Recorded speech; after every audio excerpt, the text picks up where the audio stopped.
గురుబ్రహ్మ ప్రేక్షకులకు నమస్కారం అండి. ఈ వీడియోలో శ్రీ పరాభవ నామ సంవత్సరంలో అంటే 2026 నుండి 2027 మధ్య సమయంలో మీనరాశిలో జన్మించినటువంటి మహిళలకు మాత్రమే ఎలాంటి ఫలితాలు ఉంటాయో వివరిస్తాను. శ్రీ దుర్గాదేవి జ్యోతిష్యాలయం. మీరు ఇప్పుడు వరకు ఎక్కడెక్కడో జ్యోతిష్యం చెప్పించుకుని నిరాశ చెంది ఉన్నారా? అయితే ఒక్కసారి గురువు గారికి ఫోన్ కాల్ చేసి చూడండి. ప్రేమ, పెళ్లి, ఉద్యోగం, రాజకీయం, విదేశీ ప్రయాణం, ధనం నిలకడగా లేకపోవటం, భార్యాభర్తల మధ్య గొడవలు, ఆస్తి తగాదాలు, అప్పుల బాధలు, స్త్రీ పురుషుల ఎలాంటి గుప్త సమస్యలకైనా ఎటువంటి సమస్యలకైనా ఒక్క రోజులోనే పరిష్కారం చూపుతారు. మీనరాశి వారికి సంవత్సరంలో ఆదాయం చాలా ఎక్కువగా ఉండబోతుందండి. ఏలినాటి శని జరుగుతున్నప్పటికీ కూడా వీరికి ఆదాయం 14, వ్యయం 11, రాజపూజ్యం 7, అవమానమేమో 2 అండి.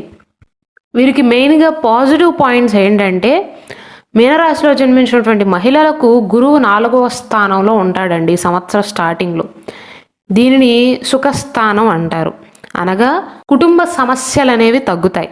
శని 1వ ఇంట్లో ఉంటాడు, అంటే మీ జన్మంలో మీనంలో ఉంటాడు. దీనిని ఏలినాటి శని యొక్క 2వ దశ అంటారు. కావున ఈ సమయంలో కర్మ ఫలితాలను అనుభవిస్తారు. రాహు 12వ స్థానంలో అంటే వ్యయస్థానంలో ఉన్నాడు కాబట్టి ఈ సంవత్సరంలో ఖర్చులు ఎక్కువగానే ఉండబోతున్నాయి. అయితే ఆదాయం కూడా ఎక్కువగా ఉంటుంది కాబట్టి పెద్దగా భయపడవలసిన అవసరం, ఆందోళన చెందవలసినటువంటి అవసరం లేనే లేదు. అయితే మీనరాశిలో జన్మించినటువంటి మహిళలు ఈ సంవత్సరంలో నిద్రలేమితో బాధపడే అవకాశాలు ఉంటాయండి. అంటే నిద్ర రాకపోవటం కానీ, మధ్యలో మేలుకో రావటం కానీ, అనవసరమైనటువంటి మానసిక ఒత్తిడి ఉండే అవకాశాలు ఉంటాయి. కానీ మీ గురించి, మీ సామర్థ్యం గురించి, మీ తెలివితేటల గురించి మీ కుటుంబ సభ్యులకు కానీ కుటుంబ బయట వారికి కానీ తెలియపరుచుకునేటువంటి గొప్ప అవకాశాలను సంపాదిస్తారు ఈ సంవత్సరంలో. అంటే మీరేంటి అని బయట వారికి అర్థమవుతుంది. జనవరి నుండి జూన్ మాసం వరకు కుటుంబ జీవితం అయితే అనుకూలంగా ఉంటుందండి. ఇంటి వాతావరణం అనేది ప్రశాంతంగా ఉంటుంది. కుటుంబ సభ్యుల యొక్క మద్దతు లభిస్తుంది. ఒకవేళ మీ తల్లిగారి ఆరోగ్యం కానీ అత్తగారి ఆరోగ్యం కానీ బాగున్నట్లయితే ఈ సమయంలో వారి యొక్క ఆరోగ్యం అనేది మెరుగుపడే అవకాశాలు, వారికి మీకు మధ్య ఉన్న సంబంధం అనేది బలపడే అవకాశాలు ఉన్నాయి. ఒకవేళ ఇంతకుముందు మీనరాశిలో జన్మించినటువంటి మహిళలకు వారి అమ్మగారికి కానీ లేదా వీరికి వారి అత్తగారికి మధ్యమైన మనస్పర్ధలు ఉన్నట్లయితే ఈ సమయంలో వారి యొక్క బంధం అనేది కాస్త బలపడే అవకాశాలు ఉన్నాయండి. ఇంటికి సంబంధించి ముఖ్యమైనటువంటి నిర్ణయాలను తీసుకుంటారు. ఇంటిని కొనుగోలు చేయటం కానీ, ఇంటికి మరమ్మతులు చేపించటం కానీ చేసే అవకాశాలు ఉన్నాయి. ఒకవేళ మీనరాశిలో జన్మించినటువంటి మహిళలు ఇంట్లో అందరి పనులు చేస్తూ బయట పనులు కూడా చేస్తున్నట్లయితే, అంటే ఉద్యోగం చేస్తున్నటువంటి మహిళలు కనుక ఉన్నట్లయితే, వర్కింగ్ ఉమెన్ ఉన్నట్లయితే మీ యొక్క కార్యాలయంలో కూడా ప్రశాంతమైనటువంటి వాతావరణం ఉండే అవకాశాలు ఉన్నాయండి. ఆర్థిక పరిస్థితి అనేది స్థిరంగా ఉంటుంది. అయితే ఈ సంవత్సరంలో పొదుపు పైన దృష్టి పెట్టడం మంచిదండి. ఎందుకంటే రాహు వ్యయస్థానంలో ఉండటం వల్ల మీనరాశిలో జన్మించినటువంటి మహిళలకు ఆదాయం ఎక్కువగా ఉన్నప్పటికీ కూడా ఖర్చులు కూడా ఎక్కువగానే ఉంటాయని గుర్తుంచుకోండి. ఎక్కువగా మీరు ఖర్చు చేస్తారు. విలాసవంతమైనటువంటి వస్తువులపైన కానీ, ఇంటికి సంబంధించినటువంటి వస్తువులపైన కానీ, ఆభరణాలపైన కానీ, లగ్జరీ ఐటమ్స్ పైన కానీ, చీరలపైన కానీ ఎక్కువగా ఖర్చు చేసే అవకాశాలు ఉన్నాయి. కేతు 6వ ఇంట్లో, 6వ ఇల్లు అనేది శత్రుస్థానం అండి. అలాగే రోగస్థానం కూడా అవుతుంది. కాబట్టి కోర్టు కేసులలో విజయాన్ని సాధించే అవకాశాలు ఉంటాయి. ఆరోగ్య సమస్యల నుండి కూడా ఉపశమనం అనేది లభిస్తుంది. అదేంటండి, జనరల్గా ఏలినాటి శని జరుగుతున్నప్పుడు ఆరోగ్యం బాగోదు అంటారు కదా, మరి మీరేంటి ఆరోగ్యం బాగుంటుంది అంటున్నారు అనుకోవచ్చు. కేతు ఈ సమయంలో 6వ ఇంట్లో ఉన్నాడండి. పాపగ్రహాలు 6వ స్థానంలో ఉన్నప్పుడు మంచి చేస్తాయి. కాబట్టి రోగస్థానంలో ఉండేటువంటి కేతువు ఆరోగ్య సమస్యల నుండి ఉపశమనాన్ని కలిగిస్తాడు. అయితే ఎప్పుడు మీకు అనుకూలంగా ఉండదు అంటే అక్టోబర్ మాసం తర్వాత మీనరాశి వారికి కాస్త కష్ట సమయంగా చెప్పవచ్చు. 2026 సంవత్సరం జూన్ నుండి అక్టోబర్ మధ్యకాలంలో అయితే గురువు 5వ స్థానంలో అంటే కర్కాటక రాశిలో 5వ స్థానంలో ఉంటారు. మీనరాశిలో జన్మించి చదువుకుంటున్నటువంటి అమ్మాయిలు గనక ఉన్నట్లయితే వారి విద్యా సంస్థల్లో విజయాన్ని సాధించే అవకాశాలు ఎక్కువగా ఉంటాయి. ఎలాగూ కేతు 6వ స్థానంలో పోటీ పరీక్షల్లో విజయాన్ని సాధించటానికి బలాన్ని ఇస్తాడు. అలాగే విద్యాస్థానంలో గురువు కూడా ఉన్నాడు కాబట్టి విద్యాపరమైనటువంటి విషయాలలో మీనరాశిలో జన్మించినటువంటి అమ్మాయిలకు అనుకూలమైనటువంటి ఫలితాలు, ఆనందాన్ని ఇచ్చే సమయంగా చెప్పవచ్చు. జూన్ మాసం నుండి 6 నెలల సమయంలో సంతానం కోసం ఎదురు చూస్తున్న వారికి శుభవార్తలు వినటం, అలాగే ఒకవేళ పిల్లలు ఆల్రెడీ ఉన్నట్లయితే మీ పిల్లల యొక్క ఎదుగుదల అనేది మీకు సంతోషాన్ని ఇవ్వటం, కుటుంబంలో ప్రేమ, సంతోషం అనేది పెరుగుతాయండి. ఉద్యోగం చేస్తున్నటువంటి మహిళలకు వారి ఉద్యోగంలో గుర్తింపు, ప్రమోషన్లు లభించటం, అలాగే మెరుగైన ఉద్యోగ ప్రయత్నాలు చేస్తున్నట్లయితే ఏలినాడి శని యొక్క ప్రభావం వల్ల కొంచెం ఆలస్యం అయినప్పటికీ కూడా 2-3 ఇంటర్వ్యూలు ఫెయిల్ అయినప్పటికీ కూడా మెరుగైన ఉద్యోగ ప్రయత్నాలు అనేవి ఎట్టకేలకు ఫలించే అవకాశాలు ఉంటాయి. ఆర్థికంగా లాభాలు ఉంటాయి, దానితో పాటుగా ఖర్చులు కూడా ఉంటాయని గుర్తుంచుకోండి. వ్యాపారం చేసే మహిళలకు వారి వ్యాపారంలో మంచి అవకాశాలు అనేవి లభిస్తాయండి. ఆరోగ్యం కూడా మెరుగుపడుతుంది. ఏలినాటి శని ఉన్నప్పటికీ కూడా కేతు మిమ్మల్ని రక్షిస్తాడండి. కొత్త ఉత్సాహంతో ఉంటారు.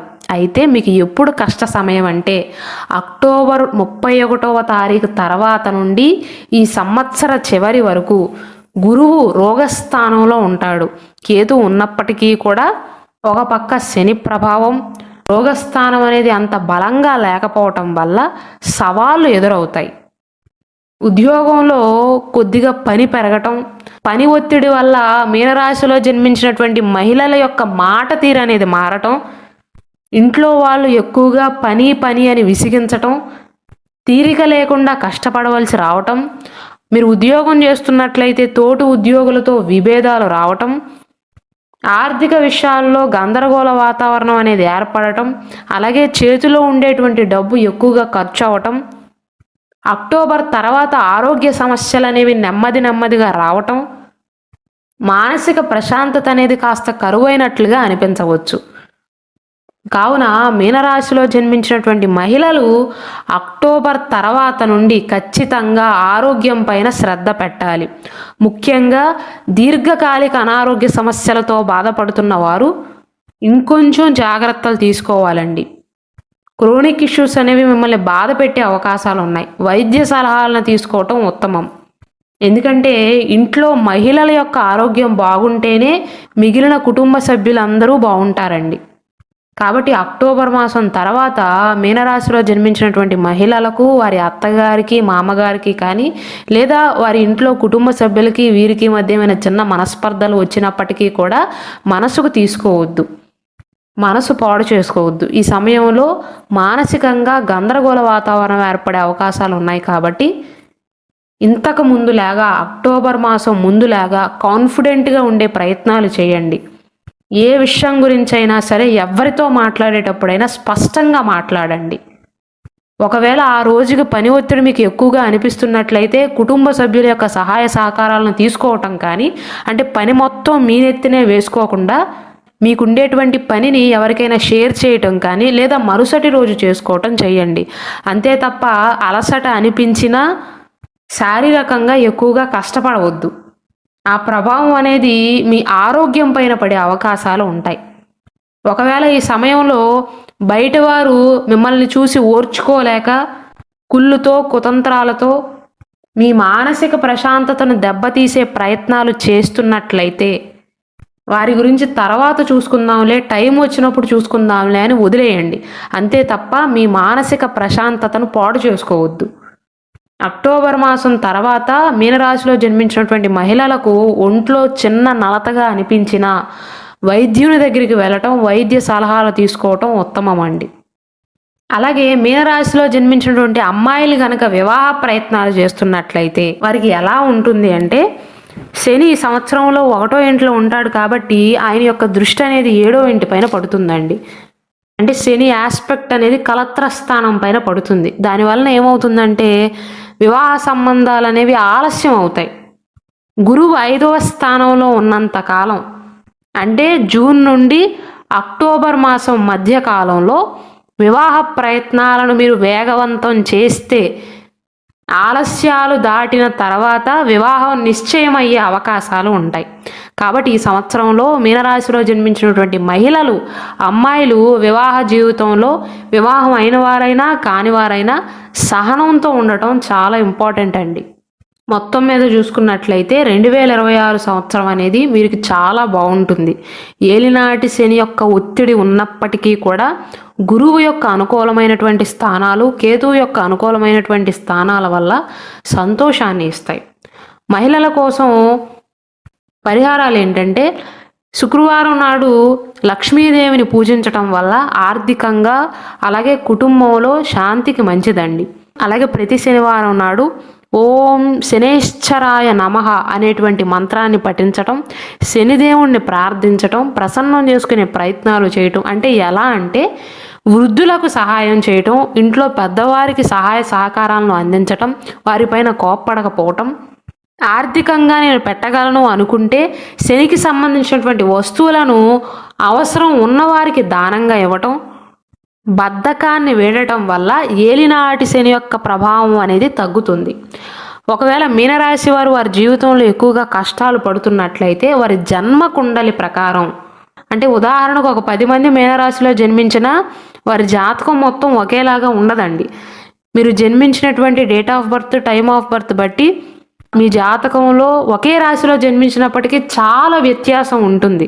కాబట్టి మీ బర్త్ డీటెయిల్స్ ప్రకారం మీకు సూటబుల్ జెమ్స్టోన్ ఏదో, అంటే ఏ జాతక రత్నం ఎన్ని క్యారెట్లు అనుకూలంగా ఉంటుందో అటువంటి ఒరిజినల్ జాతక రత్నాన్ని ధరిస్తే జీవితంలో కష్టాలనేవి తగ్గి అభివృద్ధి పదంలోకి వెళ్తారండి.